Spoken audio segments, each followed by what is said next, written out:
Hello. This book that I'm about to read from is called The Brethren by John Grisham. Here goes.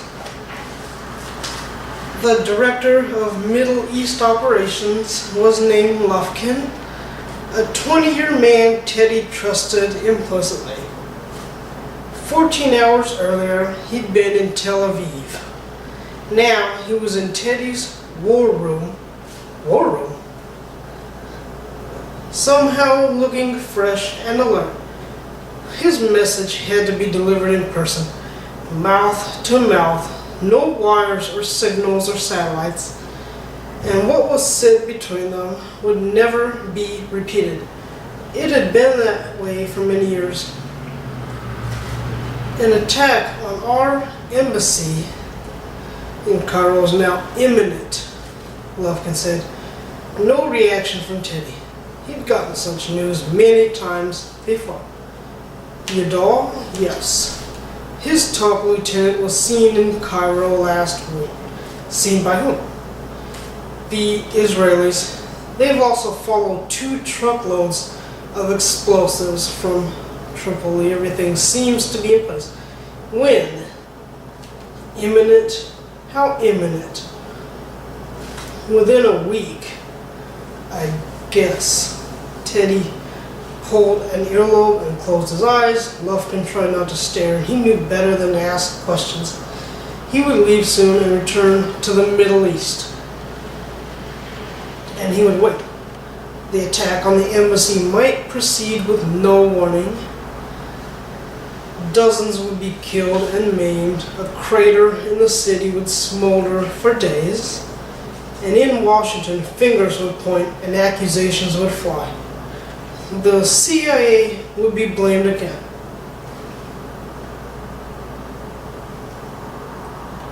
Now skip to page 65. Here. Go to Cairo, Teddy said without opening his eyes. Sure, and do what? Wait. Wait for what? Wait for the ground to shake. Stay away from the embassy. York's initial reaction was one of horror. You can't run this damn day, Teddy, he said. It's R-rated. I've never seen so much blood. I like that, Teddy said. An R-rated campaign ad. It's never been done before. They watched it again. It began with the sound of a bomb, then footage of the Marine barracks in Beirut. Smoke, rubble, chaos. Marines being pulled from debris. Mangled bodies. Marines lying dead in a neat row. Then the photo of an American soldier standing between 2 masked gunmen. A heavy, ominous voiceover said, since 1980, hundreds of Americans have been murdered by terrorists around the world.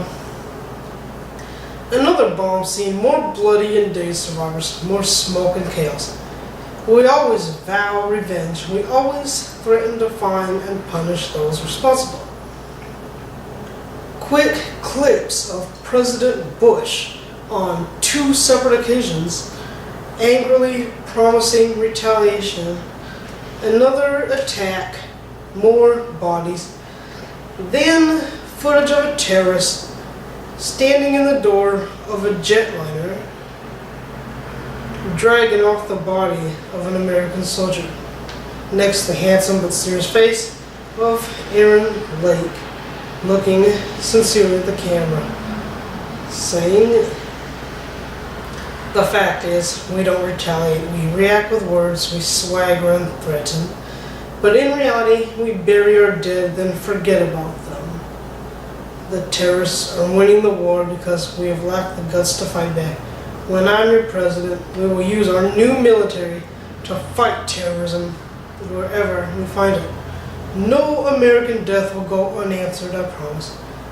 We will not be humiliated by ragtag little armies hiding in mountains. We will destroy them.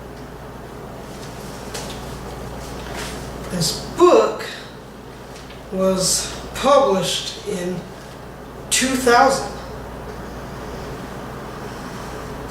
At least 1 year before the attacks on the World Trade Center.